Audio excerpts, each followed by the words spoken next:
Mumbai Indians scouting team കണ്ടെത്തിയ യുവ പ്രതിഭകളുടെ നീണ്ട പട്ടികയിൽ ജസ്പ്രീത് ബുംറ, ഹാർദിക് പാണ്ഡ്യ എന്നിവരുടെ നിരയിൽ ഇടം പിടിച്ചിരിക്കുകയാണ് മലയാളി താരം വിഘ്നേഷ് പുത്തൂർ.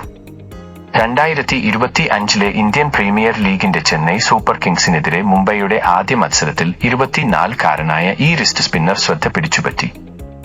ആദ്യ 3 ഓവറുകളിൽ തന്നെ 3 വിക്കറ്റുകൾ വീഴ്ത്തി. ക്യാപ്റ്റൻ ഋതുരാജ് ഗേക്വാദ്, ശിവം ദുബെ, ദീപക് ഹൂഡ എന്നിവരെ പുറത്താക്കി വിഘ്നേഷ് തകർപ്പൻ പ്രകടനം കാഴ്ചവച്ചു. കുൽദീപ് യാദവിന്റെ മാതൃകയിൽ ഇടംകൈയ്യൻ റിസ്റ്റ് സ്പിന്നറായ വിഘ്നേഷ് പന്തെറിയാൻ ഭയപ്പെട്ടില്ല. കേരളത്തിനായി സീനിയർ ലെവൽ ക്രിക്കറ്റ് ഇതുവരെ കളിച്ചിട്ടില്ലാത്ത ഈ യുവതാരം അരങ്ങേറ്റ മത്സരത്തിൽ കാലിടറാതെ നിന്നു. സൂര്യകുമാർ യാദവിന്റെ നേതൃത്വത്തിലുള്ള ചെന്നൈക്കെതിരെയുള്ള മത്സരത്തിൽ തന്റേതായ വ്യക്തിമുദ്ര പതിപ്പിച്ചു.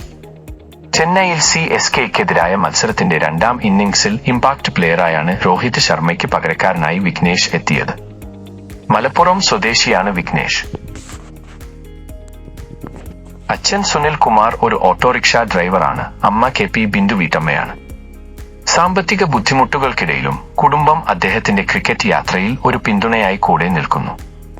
ക്രിക്കറ്റ് സ്വപ്നങ്ങൾ തേടി വിഘ്നേഷ് മലപ്പുറത്ത് നിന്ന് തൃശൂരിലേക്ക് താമസം മാറി. കോളേജ് തല ക്രിക്കറ്റിൽ മീഡിയം പേസറായി തുടക്കം കുറിച്ച അദ്ദേഹം പിന്നീട് കരിയറിൽ സ്പിൻ ബൌളിംഗിലേക്ക് മാറി. തൃശൂരിലെ സെന്റ് തോമസ് കോളേജിന് വേണ്ടി കളിക്കുമ്പോഴാണ് വിഘ്നേഷ് പ്രാധാന്യം നേടിയത്. അവിടെ അദ്ദേഹം സാഹിത്യത്തിൽ മാസ്റ്റർ ഓഫ് ആർട്സ് ബിരുദം നേടി. കേരള ക്രിക്കറ്റ് ലീഗിന്റെ ആദ്യ പതിപ്പിൽ ആലപ്പി റിപ്പിൾസിന് വേണ്ടി അദ്ദേഹം നടത്തിയ പ്രകടനങ്ങളാണ് അദ്ദേഹത്തെ ശ്രദ്ധാകേന്ദ്രത്തിലേക്ക് കൊണ്ടുവന്നത്. തമിഴ്നാട് പ്രീമിയർ ലീഗിലും അദ്ദേഹം ഒരു കാലയളവ് കളിച്ചിരുന്നു. കേരളത്തിനു വേണ്ടി അണ്ടർ 23 ഉൾപ്പെടെയുള്ള പ്രായപരിധിയിലുള്ള ക്രിക്കറ്റ് കളിച്ചിട്ടുണ്ടെങ്കിലും സീനിയർ തലത്തിൽ അദ്ദേഹത്തിന് ഇതുവരെ സംസ്ഥാനത്തെ പ്രതിനിധീകരിക്കാൻ കഴിഞ്ഞിട്ടില്ല. കേരള ക്രിക്കറ്റ് ലീഗിൽ കളിച്ചപ്പോഴാണ് മുംബൈ ഇന്ത്യൻസ് വിഘ്നേഷിന്റെ കഴിവ് തിരിച്ചറിഞ്ഞത്. 2025 IPL ലേലത്തിൽ മുംബൈ 30 ലക്ഷം രൂപയ്ക്കാണ് അദ്ദേഹത്തെ വാങ്ങിയത്. ഈ വർഷം ആദ്യം മുംബൈ അദ്ദേഹത്തെ SA20യുടെ 3ാം സീസണിനായി ദക്ഷിണാഫ്രിക്കയിലേക്ക് അയച്ചിരുന്നു.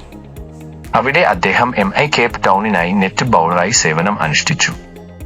അവിടെ T20 ക്രിക്കറ്റിലെ ഏറ്റവും മികച്ച റിസ്റ്റ് സ്പിന്നർമാരിൽ ഒരാളായ റാഷിദ് ഖാനൊപ്പം പരിശീലനം നടത്താൻ അദ്ദേഹത്തിന് അവസരം ലഭിച്ചു. മണിക്കൂറിൽ 70 കിലോമീറ്റർ വേഗതയിലാണ് വിഘ്നേഷ് പന്തെറിയുന്നതെന്ന് കമന്റേറ്റർ ഹർഷ ഭോഗ്ലെ നിരീക്ഷിച്ചു. കുൽദീപ് യാദവ് ആദ്യമായി രംഗപ്രവേശം ചെയ്തപ്പോൾ അദ്ദേഹം കാണിച്ച അതേ വേഗതയാണ് ഇത് ഓർമ്മിപ്പിക്കുന്നത്. മുംബൈ ഇന്ത്യൻസ് വിഘ്നേഷിന്റെ കഴിവും നിഗൂഢതയും പരമാവധി പ്രയോജനപ്പെടുത്താൻ നോക്കുമ്പോൾ 2025 സീസണിലുടനീളം എല്ലാ മലയാളികളുടെ കണ്ണുകളും ഇടംകൈയ്യൻ റിസ്റ്റ് സ്പിന്നറായ വിഘ്നേഷിലേക്കായിരിക്കും എന്നാണ് തോന്നുന്നത്.